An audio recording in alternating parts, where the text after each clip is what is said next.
Yes, can I help you?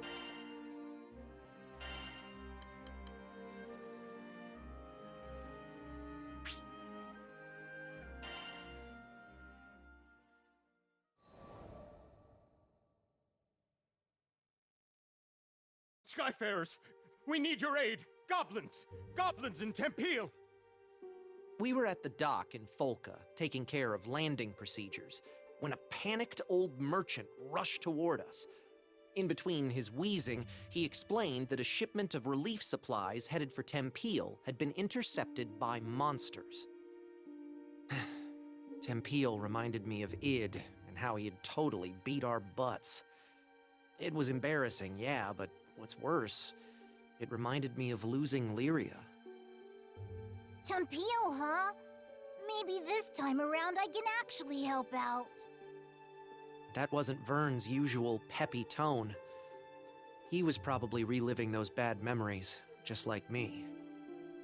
I guess after you've spent as much time together as we have, you pretty much share a brain. It wasn't going to be a fun journey to Tempeal for either of us.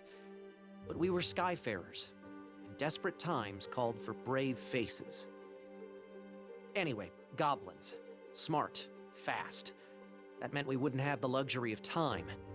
We needed to throw together the minimum amount of supplies needed for the journey and head out. I turned to Vern so we could discuss game plans, but then I saw his ears were droopy. If we're fighting goblins, then we should have them licked by lunch. Something was wrong, but with the hasty flight preparations, I couldn't spare the few minutes to investigate. Pull through it, Vern, I thought. We need you.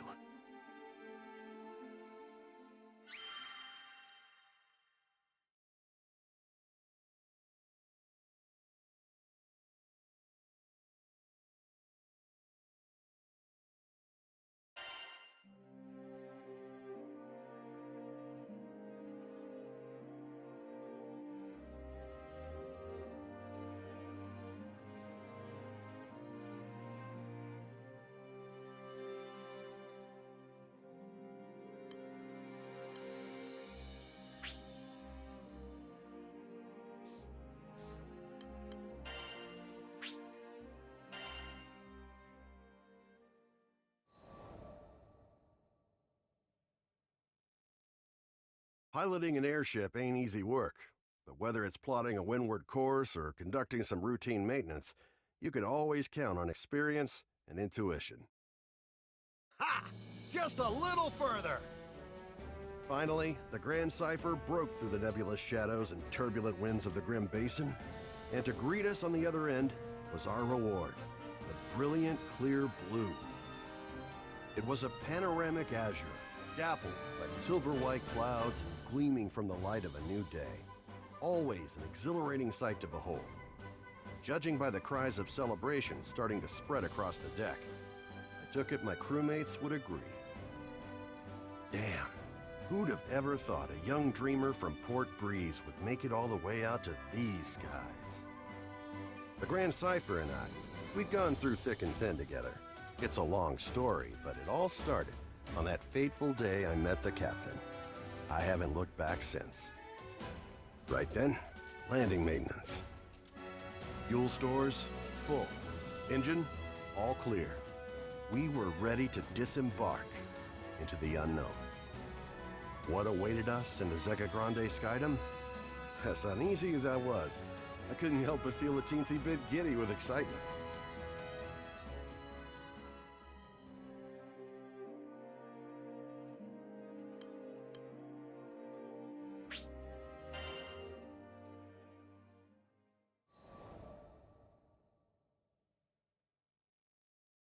Call it a side effect of being a helmsman, but my ears tend to laser in on any talk of airships. Then again, damn near anybody could have heard this guy shouting. No! No! You can't do this! She's still skyworthy!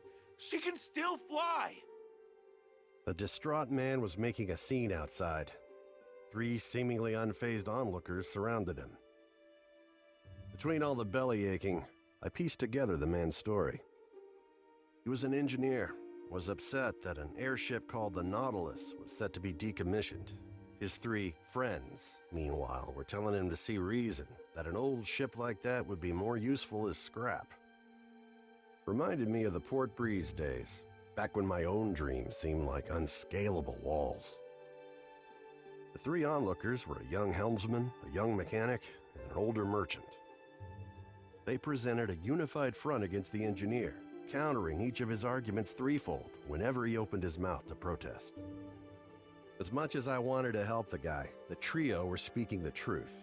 Repairing the damn thing would cost buckets of rupees, and you can't fix an airship on gumption alone. Trust me, I've tried. Them's the breaks, kid. I turned to leave. None of my business, right? But dumb old me, I had to pause as my ears caught what he said next. We made a pact, didn't we? Don't you remember? The Nautilus. You promised that we would take her to the skies. He could barely hold it together. You could hear it in his voice, the desperation as he clung to a quickly fading dream. It was a feeling all too familiar to me.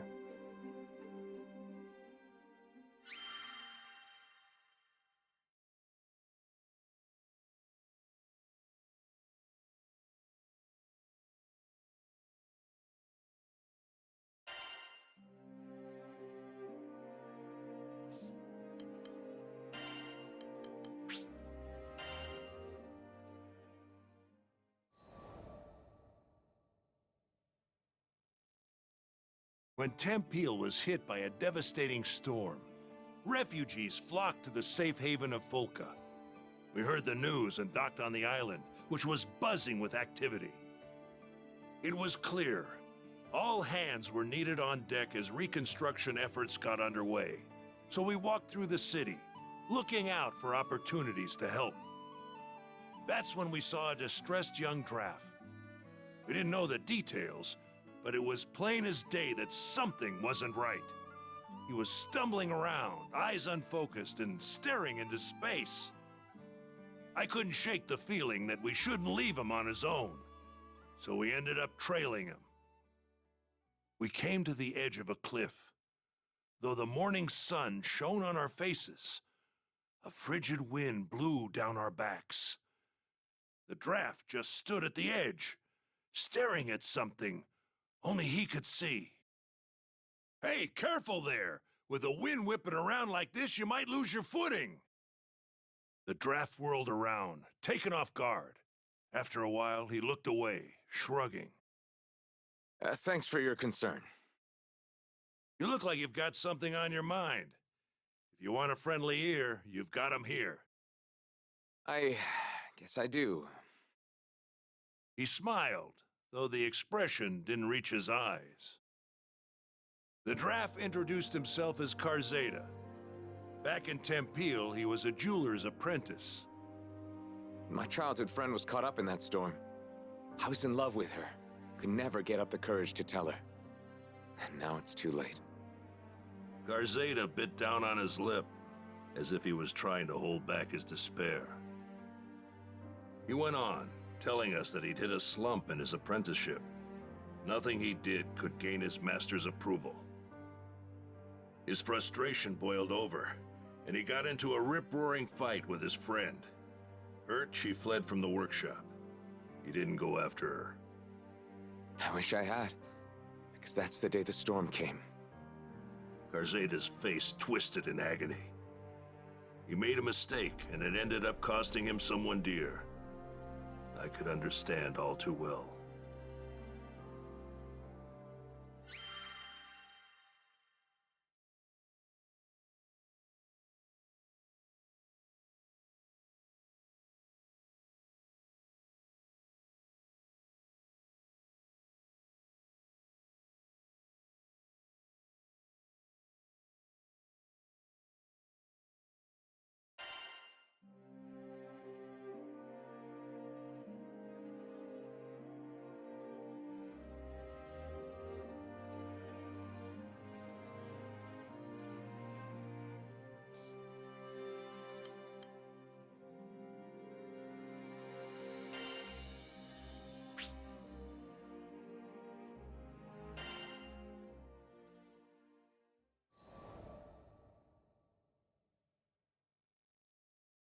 Once upon a time, in a land far away, there was a lone swordsman famed for his two-sword style. He became a legend after fighting over 10,000 battles, and the mere sound of his name struck fear into the hearts of his enemies. Whenever he appeared in town, ne'er-do-wells were said to scramble away like spiders fleeing the light. Prospective fighters began to seek out the swordsman, and thus he gained quite the following of disciples. Amongst them, some were so strong they could crush warships with a single strike. One could do worse when choosing students of the martial arts. So the master abandoned the battlefield for the mountains, where he could train his beloved disciples in peace. There was one disciple who quickly stood leagues above the rest. It took her only a matter of days to master the most complicated techniques. She grew at an astonishing rate into one of the most powerful fighters the master had ever seen. But more impressive than her wits or her aptitude was the strength of her conviction. Every day, the top disciple begged for harder training, and the master was willing to reward her passion with the very depths of his knowledge. And that's why? Oh, skies help me. That's why when the master found out his top disciple had betrayed him, he was filled with anguish. She went rogue, forcing some of the other disciples to do her bidding. Eventually, the master caught up with her, and they fought a deadly battle. When the dust settled, the top disciple's sword arm hung limp and unusable. It was a bittersweet victory, as the master knew what must come next. He readied his blade, preparing to release her to the afterlife. But he couldn't force himself to make the cut. Not after all he had poured into this girl. Not after failing her so. Thus, he laid down his weapon and promised to live his remaining days in penance and regret. Oh, how our good intentions cloud even the most prescient vision. Having thrown away his name, his blade, and his path, he set out back into the world, but this time swearing no one would suffer from his tutelage again.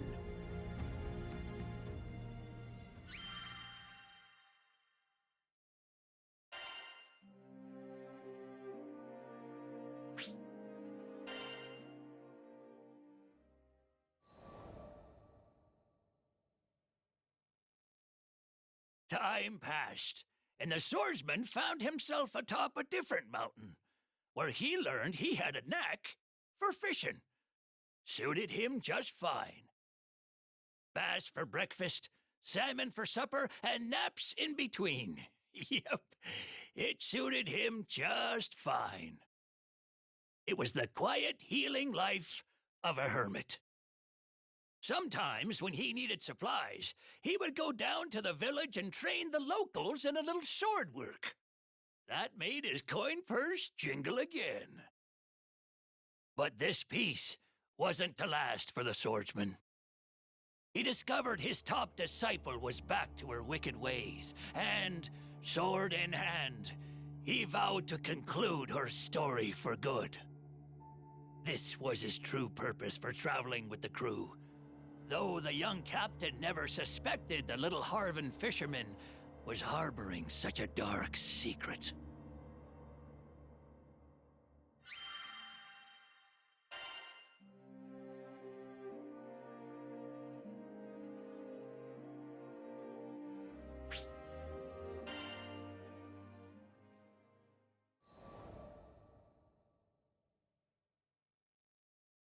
The former disciple's latest victim had been a simple man from a remote mountain area, cut down, somehow without the use of her sword.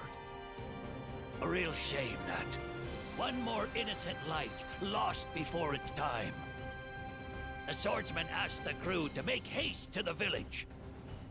When he saw the murdered man's corpse, such was the carnage that he could barely keep from averting his eyes. It was his weakness, his cowardice, that cost this poor man's life. But this time, instead of wallowing in pity, he would don his white uniform of old and atone. He called it his burial garb, and it represented his fearlessness on the battlefield. If he were dressed to meet death face to face, what more could his foes do to intimidate him? Of course, his crewmates tried to reason with him, concerned he might throw his life away to make up for the wrongdoing of another. But the Swordmaster was determined. He had vowed to stop his former disciple, whatever risk that entailed. So, when finally the moment of reckoning had come, the Master gripped his blade, ready to strike down his favored pupil. Before he could do the deed, however, his resolve crumbled. His emotions were too strong, dulling his senses and causing him to lose the match. The Master's former youngest disciple, with his two newest pupils watching from the sidelines, rushed to aid him. Ironically, it was the youngest disciple who struck down the fiend in place of the Master. The swordsman was lost in grief, but his newfound champion told him this was for the best. After all, such an old life deserved the rest of its days to be spent in peace.